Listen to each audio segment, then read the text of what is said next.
Hey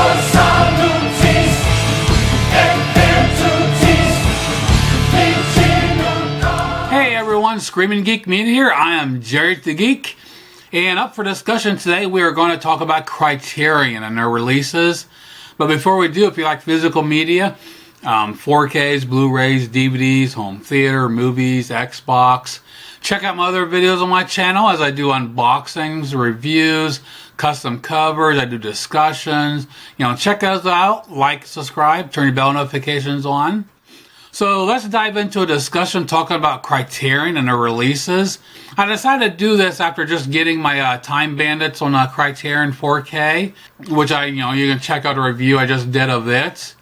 I'm not a big Criterion collector, so I thought I'd kind of do a video to talk about it, a little history about them, and some of their releases, and get your thoughts. I kind of want, curious about everyone's buying habits on Criterion.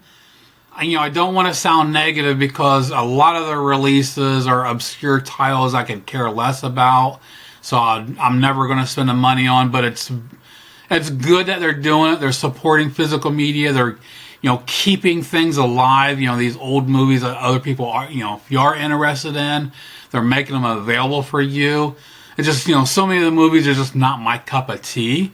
Like this, Time Bandits is the only 4K I have. There's only a couple of ones I might be interested in getting, but, not enough to, go out and buy right away, even when the sales. I had a couple on DVD. I don't think I ever... Oh, the Blu-ray I had, I've got Night of the Living Dead. I think that was the only Blu-ray Criterion I had. DVD I remember having Armageddon and The Rock. Laserdisc I still have the RoboCop version. But again, like I said, I don't have that many Criterion releases. But basically, Criterion, they started releasing movies. They wanted to showcase, they wanted to present the best possible quality to the consumer. They started in 1984, and they started with Laserdisc. And the first two titles they released were Citizen Kane and the 1933 King Kong, which King Kong was actually the introduction of the audio commentary where they put onto a separate analog track.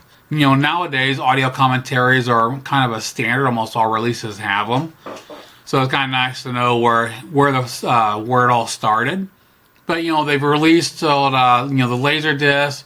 They've got Criterion releases on DVDs, Blu-rays, and then of course now 4K. Now back early on, three of the titles from the Laserdisc collection, the spine numbers 3, 4, and 5, they actually reissued on VHS and Betamax back in the day. The 39 Steps, The Lady Vanishes, and The Third Man. And from what I read, those are the only three ever released on those two formats. Then the first DVD they ever put out was The Seven Samurai. So it's kind of nice. Like I said, as I decided to do this video, I decided to look up a little bit of history on it. I was kind of interested. And also something else I learned was there's actually no ongoing deal between Disney and Criterion. I mean, we all thought of that. We all wanted that after the release of WALL-E. But apparently it was the director Harry Stanton. He approached Criterion because, he thought, he wanted to be part of the club, the Criterion Club. He wanted his movie put out there. So again, apparently there's no ongoing deal. That's a bummer because I was really hoping to see some more put out, especially with Disney being lackluster as far as older catalog titles. Now, Criterion just jumped into the 4K realm and back in 2021.